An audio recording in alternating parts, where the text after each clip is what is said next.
Samajwadi party ने 12 सीटें मांगी हैं, 2 विधायक हमारे हैं और हम वो लोग हैं जो कभी कभी कम सीटों पे भी संतुष्ट हो जाते हैं।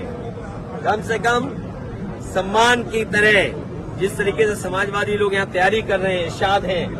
कल हम लोग मालेगांव थे, क्या ऐतिहासिक कार्यक्रम था, बारिश के बाद भी लोग हटे नहीं, गए नहीं। तो ऐसे तमाम सीटें हैं जिनकी जानकारी हमने दे दी, जहां पार्टी मजबूत है उनकी सीटें भी हमने घोषित कर दी। और एक बात मैं बताना चाहता हूं, मुझे तो ये बताया जाता था कि सबसे अच्छी सड़क महाराष्ट्र की है। कल मैं मालेगांव से लेकर के धुलिया आपके शहर तक आया हूं, मैं गड्ढे नहीं गिन पाया।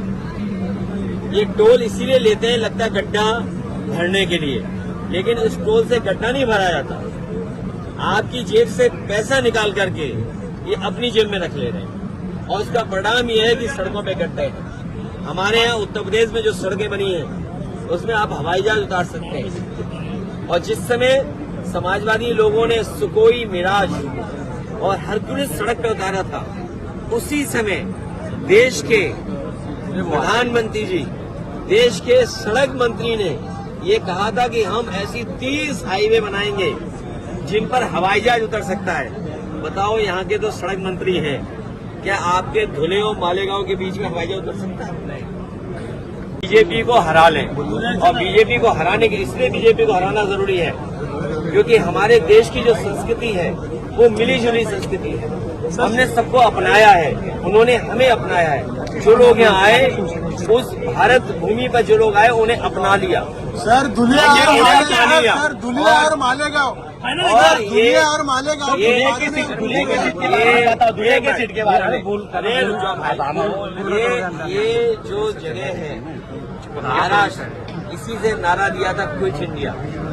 इसी महाराष्ट्र ने बाल गंगाधर तिलक जी ने गांधी जी को बुला करके देश की लड़ाई को आगे बढ़ाने का काम किया। तो महाराष्ट्र का संदेश देश की राजनीति को बदलने वाला संदेश होगा। ये महाराष्ट्र का ऐतिहासिक चुनाव है और हमारे यहाँ पर प्रत्याशी इरशाद भाई हैं। हाँ सर ओबीसी के जनगणना के बारे में विरोधी पक्ष ने सर ओबीसी आप यहाँ पर आए हो, क्या कहेंगे? महाराष्ट्र भारतीय जनता पार्टी और महायुति गठबंधन ने महाराष्ट्र की जनता को महादुखी किया है और जो स्मारक और प्रतिमा में घपले घोटाले देखे, यहाँ पर जो मैंने सड़कें देखी हैं, महाराष्ट्र में भ्रष्टाचार नहीं महाभ्रष्टाचार चल रहा है। इन सब का जवाब इस बार जनता देने जा रही है और महाराष्ट्र की सरकार, महायुति की सरकार, ये जनता के चुने हुए वोटों से सरकार नहीं बनी है। ये हत्याई हुई सरकार है, दबाव बना के, खोखा दे करके और लोगों को डरा करके सरकार बनी है। लोगों की जांच करके, लोगों को डरा करके, खोखा दे करके ये सरकार इन्होंने बनाई है। महाराष्ट्र की सरकार तो जाएगी जाएगी बीजेपी की, महाराष्ट्र के साथ दिल्ली की सरकार भी नहीं बचेगी। दिल्ली की सरकार भी जाने का काम होगा क्योंकि दिल्ली की भी सरकार पूरे सहयोग और समर्थन वाली सरकार नहीं है। इसलिए महाराष्ट्र का ऐतिहासिक चुनाव होने जा रहा है। समाजवादी पार्टी का संगठन है, हमारी पार्टी के प्रदेश के अध्यक्ष अबू आसिम आजमी साहब पहले से विधायक रहेंगे, राज्यसभा मेंबर रहे हैं। हमारी पार्टी का रईस एक विधायक है, 2 विधायक हैं हमारे। और जहां जहां संगठन है और आज हम इरशाद जागीरदार के कार्यक्रम में शामिल हुए हैं, ये लगातार जनता की सेवा कर रहे हैं, काम कर रहे हैं। हमें उम्मीद है कि हमारी पार्टी ने जो सीटें मांगी हैं उन सीटों को शामिल होकर के हम लोग चुनाव लड़ेंगे। क्या? हरियाणा की गलती हमें नहीं दोहरानी है। हरियाणा में जो हारे हैं उन्हें गलती नहीं दोहरानी है। और क्योंकि भारतीय जनता पार्टी बहुत ही होशियार पार्टी है, हरियाणा हारी हुई जगह पर उन्होंने सरकार बना ली। इसलिए हम लोगों को सावधान रह करके और अपने वोट को बचा के भी रखना है, क्योंकि बीजेपी के लोग जानते हैं महाराष्ट्र की सरकार अगर नहीं बनी तो दिल्ली की सरकार चली जाएगी। और महाराष्ट्र की सरकार इसलिए नहीं बनेगी क्योंकि महाराष्ट्र में लोग रोजगार और नौकरी करते थे, महाराष्ट्र में लोगों को रोजगार और नौकरी मिलती थी। आज महाराष्ट्र के कारखाने यहाँ से छीन करके गुजरात भेजे जा रहे हैं। जो प्रतिमा लगी थी छत्रपति शिवाजी महाराज को न केवल महाराष्ट्र के लोग बल्कि पूरे देश के लोग उन्हें मानते हैं, पूजते हैं। हमारे उत्तर प्रदेश के लोग भी मानते हैं। सोचिए, उनके स्मारक में, उनकी प्रतिमा में ये घपले कर रहे हैं, तो महाराष्ट्र की जनता ये अपमान कभी स्वीकार नहीं करेगी। महाराष्ट्र की जनता इसको अपना सम्मान का चुनाव भी समझ रही है। हम आपको भरोसा दिलाने आए हैं कि ये चुनाव जो होने जा रहा है, ये महाराष्ट्र का ऐतिहासिक चुनाव होने जा रहा है। हमारे बहुत सारे लोग जो यहाँ मौजूद होंगे, उन्होंने देखा होंगे, न जाने कितने चुनाव देखे होंगे, लेकिन इतने दलों के साथ, इतने बड़े गठबंधनों के साथ कभी चुनाव नहीं देखा होगा। इसलिए जहां ये महाराष्ट्र का चुनाव है, वहीं देश का एक ऐसा चुनाव है जहां पर ऐतिहासिक फैसले से न केवल महाराष्ट्र की राजनीति बदलेगी बल्कि देश की राजनीति भी बदलने का काम करेगी। हम लोग देखते हैं कि जहां पर महाराष्ट्र में महायुति गठबंधन की सरकार चल रही है, ये महायुति गठबंधन की सरकार जरूर है, लेकिन महाराष्ट्र की जनता को महादुखी करने का काम इन्होंने किया है। इतना दुखी कभी लोग नहीं हुए होंगे जितना यह महायुति की सरकार ने महादुखी किया है। और जिन लोगों ने कभी आंकड़े पढ़े होंगे और आज की खबर सुनी होगी, हमारा देश गरीबी में तो है ही है बहुत पीछे, लेकिन भारतीय जनता पार्टी और इनके सहयोगी लोगों ने महाराष्ट्र को तो खोखला किया ही है, देश को भी खोखला कर दिया। और देश को इतना खोखला कर दिया है कि जब दुनिया में हमारे देश की गिनती होती है तो सोचिए, हम लोग भुखमरी में दुनिया में अपना 5वां नंबर जो देशों का होता है उसमें सबसे आगे पाए जाते हैं। जहां हमारे समाज की ये पहचान है कि हम भाईचारे के साथ रह रहे हैं। और हमारे साथियों ने, जिस किसी ने भी इतिहास पढ़ा होगा और जो कोई भी कभी ये पढ़ते होंगे कि जब हमारे देश के स्वामी विवेकानंद जी जब अमेरिका गए और अमेरिका जाकर के जब उन्हें भाषण देने का मौका मिला तो उन्होंने कहा कि मैं उस धरती से आया हूं जो धरती सबको स्वीकार कर लेती है, न केवल स्वीकार करती है बल्कि वो धरती है जिसके जहां पर सबसे ज्यादा टॉलरेंस है, एक्सेप्टेंस है कि जहां कोई आया उसे अपना बना करके दे दिया। लेकिन आज जब हम माहौल देखते हैं तो भारतीय जनता पार्टी के लोग हमारे और आपके बीच में नफरत फैलाने का काम करते हैं। ये नफरत फैलाने वालों को यहां से संदेश हमारे इरशाद भाई ने बहुत सफाई से दे दिया है। समाजवादियों ने बहुत सफाई से यहां पर एक संदेश भेजने का काम किया है। जिस प्रदेश से हम लोग आते हैं वहां पर बुलडोजर से डराने का काम करते हैं, बुलडोजर से डराने का काम।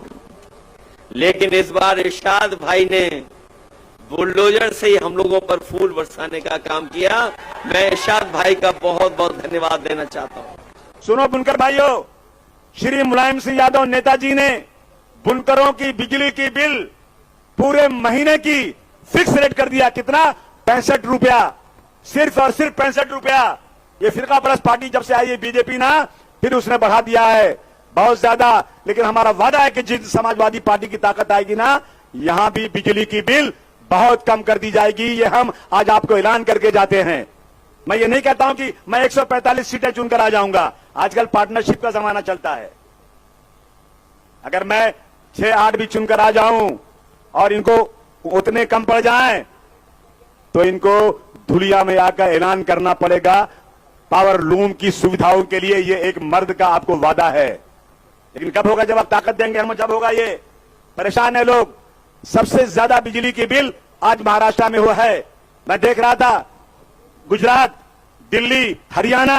मेरी मांग है अगर सरकार तक मेरी आवाज जाती है, बहुत पैसा बांट रहे हो लाडली बहना के नाम पर, बहुत कर रहे हो, ये भी ऐलान कर दो कि हम यहां पर बिजली की बिल जितनी गुजरात में है, जितनी दिल्ली में है, जितनी हरियाणा में है, उसी के बराबर बिजली की बिल कर देंगे। ये मांग अब सबको करना चाहिए दोस्तों।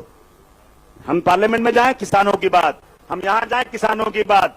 हर बार किसानों के ऊपर हल्ला, किसानों के ऊपर हाउस रोका जाता, बहस होती है। लेकिन आप समझिए कि इस सरकार में आज सबसे ज्यादा किसानों की खुदकुशी हुई है। ऐ शहरों के आलीशान महलों में रहने वालों, अगर ये किसान अपनी जान देकर के खेती नहीं करेंगे तो हम दाने दाने के लिए मोहताज हो जाएंगे।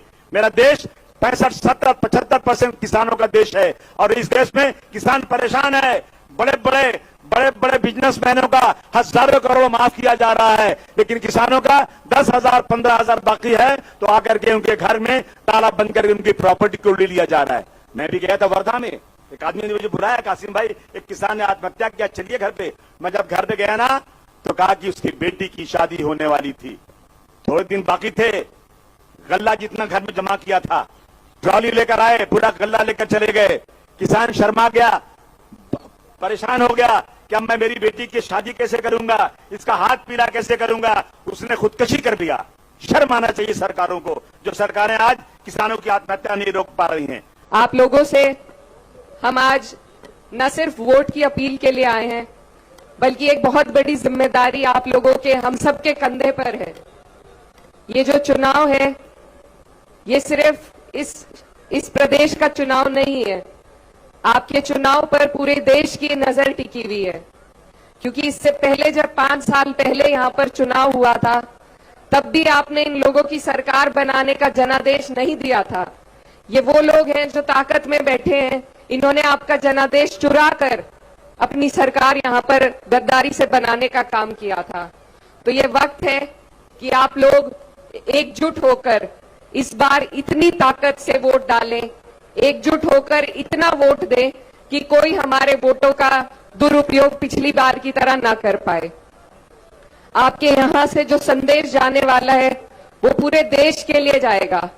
पूरा देश आपकी तरफ देख रहा है कि आप इन लोगों को क्या, आप हमारे देश को क्या राह दिखाने वाले हैं।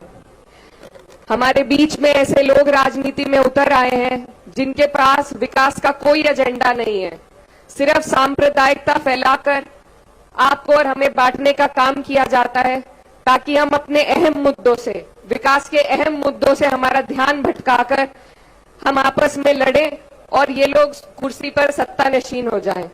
तो ये मौका है आपके हमारे पास कि हमें सबसे पहले अपने जो मुद्दे हैं उनको ध्यान रखना है।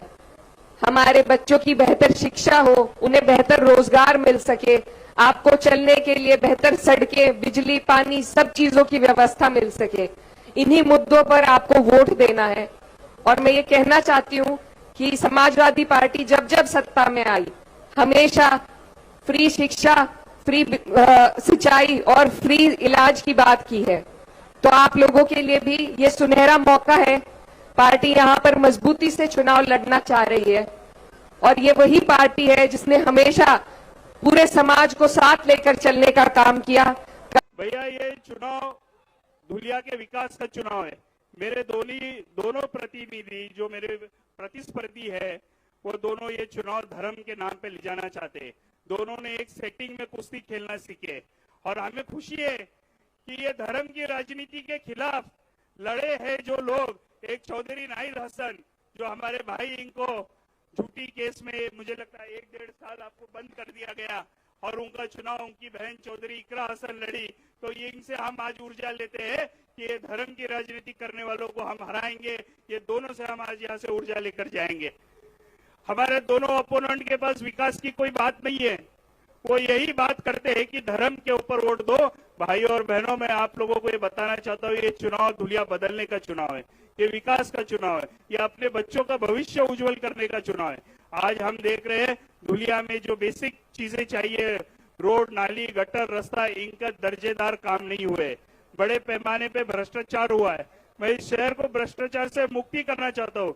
हर विकास काम के अंदर टक्केवारी ली गई है और ये टक्केवारी लेने से भैया आप आश्चर्यचकित रहेंगे कि जो कंक्रीट की रोड बनती है उसको सुप्रीम कोर्ट बोलता है कि 20 साल टिकना चाहिए, हमारे यहाँ 20 महीने भी वो रोड टिकी नहीं है।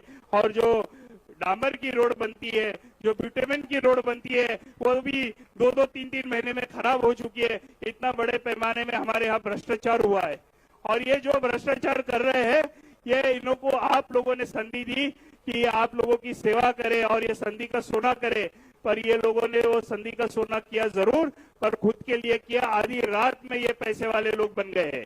इन चोरों से शहर को निजात पहुंचानी है, इनसे इनको छुटकारा पहुंचाना है। मैं आप लोगों से दूसरी बात ये करना चाहता हूं कि मेरा दूसरा इश्यू है एम्प्लॉयमेंट, रोजगार।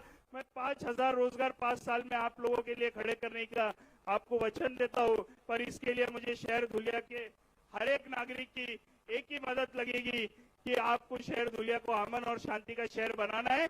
जिस दिन ये अमन और शांति का शहर बनेगा तो मुझे पूरा विश्वास है हमारे धुलिया में बड़ी से बड़ी इन्वेस्टमेंट आएंगी, बड़ी से बड़ी इंडस्ट्री आएंगी और हमारे हजारों नौजवानों को रोजगार मिलने का काम होगा।